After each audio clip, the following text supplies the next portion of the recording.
వ్యాపారస్తులందరూ ఏకతాటి మీదకి వచ్చి మదనపడుతూ అన్ని విధాల వాళ్ళ సమస్యని ఆయన మంత్రి గారికి తెలియజేయడం ఏమంటే, అనుకోకుండా ఈ ఊరు పాపులేషన్ 1.5 లక్ష ఉన్నా కూడా 5 లక్షల పాపులేషన్ ఉంటే మాత్రమే రాదగ్గ సంస్థలు అన్నీ, అంటే డిమార్ట్ అయితేనేమి, శరవణన్ అయితేనేమి, లెన్స్ కార్ట్ అయితేనేమి, ఇంకా పలు రకాల కార్పొరేట్ వ్యవస్థలన్నీ ధర్మారానికి చాప కింది నీళ్ళు మాత్రం మెల్లగా ఎంటర్ అవుతున్నాయి. ఆల్రెడీ మాంగళ్య అనేది ఎంటర్ అయింది. వీళ్ళు ఎన్నో విధాల పోరాడినారు అరికట్టాలని. మాంగళ్య వస్తే ఎవరికి నష్టం అంటే చిరు వ్యాపారస్తులకు నష్టము. పాపం ఆల్రెడీ చాలామంది చిన్న చిన్న దుకాణాలు నేను చూడంగా ప్రాక్టికల్గా చిన్న దుకాణాలు పెట్టుకొని ఉండ్రి. వాళ్ళందరూ ఒక బాంబే బజార్ అనేవాళ్ళు, అక్కడ పూల మార్కెట్ ఆ సైడ్కు ఈ సైడ్కు రకరకాలుగా చిన్న దుకాణాలు పెట్టుకొని దివ్యంగా ఎన్నో కుటుంబాలు బతికేటివి. ఆ వ్యాపారాలన్నీ నిర్వీర్యమైపోయినాయి మాంగళ్య వల్ల. వాళ్ళందరూ పాపం వాళ్ళు వ్యాపారాలు ఎత్తేసినారు. ఐపీ పెట్టేవాళ్ళు ఐపీ పెట్టినారు, దుకాణాలు ఎత్తేసేవాళ్ళు దుకాణాలు ఎత్తేసారు, వలస పోయే వాళ్ళు వలసలు పోయినారు. సో అర్థమవుతాండేది ఏమంటే, ఆ మాంగళ్య వచ్చిన తర్వాత వాళ్ళు జరిగిన తీరు చూసిన తర్వాత నాకు కూడా అర్థమైంది ఏమంటే, నేను అంత సీరియస్గా అనుకోలేదు. వాళ్ళని చూసిన తర్వాత, ఆ తార్కాణం చూసిన తర్వాత అర్థమవుతాండేది ఏమంటే, చిరు వ్యాపారస్తులు తప్పక ఈ పెద్ద కార్పొరేట్ సంస్థల వలన దెబ్బతింటాయి, కుటుంబ వ్యవస్థ దెబ్బతింటుంది. ఈ ధర్మారంలో తరతరాలుగా పాదుకొని వీళ్ళు ఈ వ్యాపారాలు చేసుకుంటున్నారు. 2-3 తరాల నుంచి ఈ వ్యాపారాలు చేస్తున్న వాళ్ళు నా వెనక ఉన్న వాళ్ళు చాలామంది వాళ్ళ వ్యాపారాలు తరతరాలుగా చేసుకుంటున్నారు. వీళ్ళందరూ ఇంకా దుకాణాలు ఎత్తేసేసుకొని సేమ్ వాళ్ళకి మాంగళ్యం వచ్చిన తర్వాత చిన్న దుకాణాలు బట్టల దుకాణాలకి ఏం జరిగిందో వీళ్ళకు కూడా అదే జరుగుతుంది. కుటుంబాలు ఎత్తేసుకోవాలా, వీళ్ళు వలసలు పోవాలా, వీళ్ళకి ఈ వ్యాపారం ఈ ఊర్లో తప్పించి వేరే ఊర్లో చేయడం ఇంకా తెలియదు. వాడు ఎవడో వచ్చిన కార్పొరేట్ వ్యవస్థ వాడు 1000 కోట్లతో ఎక్కడైనా పోయి బతకగలుగుతాడు. ధర్మారం అయితేనేమి ఏ ఊరు అయితేనే బతకగలుగుతారు. వీళ్ళు ఈ ఊర్లో మాత్రమే బతకగలుగుతారు. తరతరాలుగా పాదుకొని వ్యాపారాలు చేసుకుంటున్న వాళ్ళు ఈ ఊరు తప్పించి వేరే ఊరు బతకలేరు. కాబట్టి వాళ్ళు మినిస్టర్ గారికి ఇచ్చిన మెమరాండం ద్వారా నాకు అర్థమైంది ఏమంటే, అవును మన ఊరు మన దుకాణాలు అనే దాన్ని నేను 100% నమ్ముతున్నాను. వీళ్ళ ఊర్లో వీళ్ళు దుకాణాలు పెట్టుకొని వీళ్ళు బతికే హక్కు వీళ్ళకు ఉంది. వీళ్ళు వేరే ఊర్లో పోయి మేము దుకాణాలు పెట్టుకొని బతుకుతామని వీళ్ళ అనడం లేదు. మా ఊర్లో మమ్మల్ని బతకనివ్వండి, మా దుకాణాలు పెట్టుకొని మమ్మల్ని బతకనివ్వండి. మేము వేరే వాళ్ళ వృత్తిలోకి పోతాము, వేరే ఊర్లోకి పోతాము, వేరే వాళ్ళ పొట్ట కొడతామని వాళ్ళు ఏం అనడం లేదు. దయచేసి ప్రజలు కూడా దీనికి సహకరించండి. ప్రజల సహకారం లేనిది ఏంది జరగదు. మీరందరూ మూకుమ్మడిగా ఆ వస్తున్న కార్పొరేట్ వ్యవస్థలను ఎంకరేజ్ చేయకోకుండా మన వ్యాపారస్తులను మనం ఎంకరేజ్ చేసి మన ఊళ్ళో మన వాళ్ళు బతికేదానికి అవకాశం కల్పిస్తామని ఈ మీడియా ద్వారా నేను పుర ప్రజలకు కూడా తెలియజేస్తున్నానండి. దయచేసి అందరూ సహకరించండి. మూకుమ్మడిగా ఈ కార్పొరేట్ వ్యవస్థను మనం వ్యతిరేకిద్దామని ఈ మీడియా ద్వారా ధర్మారం ప్రజలకు అందరికీ నేను పిలిపిస్తున్నానండి. దయచేసి అందరూ సహకరించండి. నా పేరు కోటి వెంకటేష్, నేను వస్త్ర వ్యాపార సంఘం అధ్యక్షుడిని. మేము ధర్మవరంలో పుట్టి ధర్మవరంలో పెరిగి ధర్మవరంలోని వ్యాపారాలు చేసుకుంటూ జీవనం సాగిస్తున్నాము.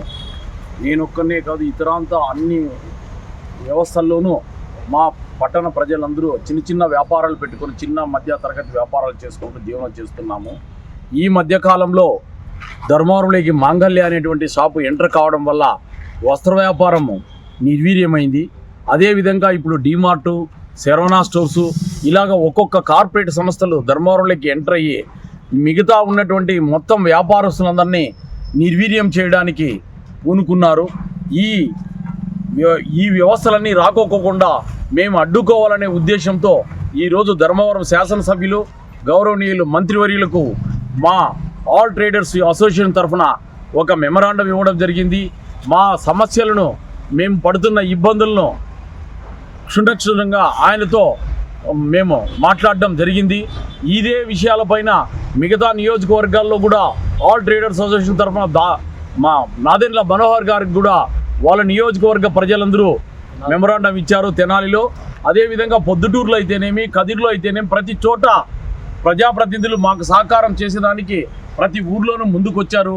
అదేవిధంగా మీరు ముందుకు రావాలని చెప్పేసి మేము మంత్రి గారిని కోరడం జరిగింది. ఆయన కూడా సానుకూలంగా స్పందించి నేను ఈ విషయము పైన అసెంబ్లీలో కానీ తర్వాత క్యాబినెట్లో కానీ మాట్లాడి మీకు తగిన న్యాయం చేస్తానని చెప్పేసి మాకు మాట ఇవ్వడం జరిగింది. ఆయన మాట ప్రకారం మాకు ఈ కార్పొరేట్ వ్యవస్థలు రానియకుండా నిర్వహించగలిగితే జీవితాంతము ధర్మవరం పట్టణ చిరు వ్యాపారులు అందరూ వారికి రుణపడి ఉంటాము. కాబట్టి ఈ కార్పొరేట్ వ్యవస్థలను నిర్మూలించడానికి మనమందరము ఐక్యతగా పోరాడి మనమే కాకుండా మనకున్నటువంటి పట్టణము మరియు గ్రామీణ ప్రాంతాల్లో ఉన్నటువంటి మన కస్టమర్స్ను కూడా కలుపుకొని సమస్యలను వివరించి వాళ్ళు తక్కువ రేటుకి ఇవ్వడం లేదు, మనల్ని మోసం చేస్తున్నారు, ఈ విధంగా తూకంలో కానీ సైజులో కానీ తగ్గించి ఈ విధంగా చేస్తున్నారని ప్రతి ఒక్కరికి మనము నెమ్మదిగా వివరించి అందరినీ ఏకతాటిగా తెచ్చుకొని ఈ కార్పొరేట్ సంస్థలను తరిమి కొట్టడానికి రానికోండి అడ్డుకొనడానికి సాయశక్తుల ప్రయత్నం చేస్తామని చెప్పేసి తెలియజేసుకుంటూ నాకు ఈ అవకాశం ఇచ్చిన మన ఆల్ ట్రేడర్స్ సభ్యులందరికీ హృదయపూర్వక నమస్కారాలు తెలియజేసుకుంటున్నాను. నేను ధర్మవరం వస్త్ర వ్యాపార సంఘానికి సంబంధించిన వ్యక్తిని. చాలామంది చిన్న వ్యాపారస్తులు, మధ్యతరగతి వ్యాపారస్తులు కార్పొరేట్ వ్యవస్థ వల్ల చాలా నష్టపోతున్నారు. ఈ కార్పొరేట్ వ్యవస్థ వల్ల నగదు బదిలీ జరగకోకుండా వాళ్ళకి వచ్చిన ఇన్కమ్ వాళ్ళు మాత్రమే ఇది చేసుకునేదానికి, వాళ్ళు మాత్రమే ఇంప్రూవ్ చేసుకునేదానికి పెద్ద పెద్ద సిటీస్లో కావచ్చు, పెద్ద పెద్ద పట్టణాల్లో కావచ్చు ప్రయత్నం చేస్తారు. మనలాంటి చిన్న ప్రాంతాల్లో అంటే ధర్మవరము, పుట్టపర్తి, కొత్త చెరువు, గోరంట్ల ఇలాంటి చిన్న చిన్న ఊళ్ళో కార్పొరేట్ సమస్యలు రావడం వలన స్థానికంగా వ్యాపారం తరతరాలుగా వ్యాపారం చేసుకునే వాళ్ళు తీవ్రంగా నష్టపోయి నగదు బదిలీ అనేది జరగకోకుండా స్థానికంగా అభివృద్ధి కూడా జరగదు. దీనివల్ల స్థానికంగా అభివృద్ధి జరగకోకుండా కార్పొరేట్ వ్యవస్థ మాత్రమే అభివృద్ధి చెందేదానికి మార్గం ఏర్పడుతుంది. దయచేసి ప్రభుత్వం వారు మాకు సంక్షేమ పథకాలు ఇవ్వకపోయినా పర్వాలేదు, మా చిన్న చిన్న వ్యాపారస్తులకు భరోసా కల్పిస్తే చాలని మేమందరూ మీడియా రూపకంగా ఈరోజు తెలియజేసుకుంటున్నాము. ఇదే సమస్యను గౌరవ మంత్రివర్యులు కూడా మేము తెలియజేయడమైనది. గౌరవ మంత్రివర్యులు కూడా సానుకూలంగా స్పందించి నేను క్యాబినెట్ సమావేశంలో దీని గురించి చర్చిస్తాను, సమస్య ఇంత తీవ్రంగా ఉందనేది నాకు తెలియలేదు అని మా అందరికీ తెలియజేసినారు. ఈ సందర్భంగా గౌరవ మంత్రివర్యులకు మరియు మా జయశ్రీ అక్క గారికి అలాగే మా ఆల్ ట్రేడర్స్ యూనియన్ సభ్యులందరికీ కూడా మేము ధన్యవాదాలు తెలియజేస్తున్నాము. ధర్మవరం పట్టణంలో చిరు వ్యాపారుల పొట్టలు కొడుతూ వాళ్ళ ఆర్థిక అభివృద్ధిని అడ్డుకుంటూ వస్తున్నటువంటి ఈ కార్పొరేట్ సంస్థల గురించి అడ్డుకుంటూ అన్ని ఆల్ ట్రేడర్స్ అసోసియేషన్ మేమంతా కలిసి మంత్రి గారి దగ్గరకు వచ్చి మేము ఒక మెమరాండం ఇవ్వడం జరిగింది. ఆయన సావధానంగా విని మా సమస్యలన్నీ సానుకూలంగా స్పందించారు.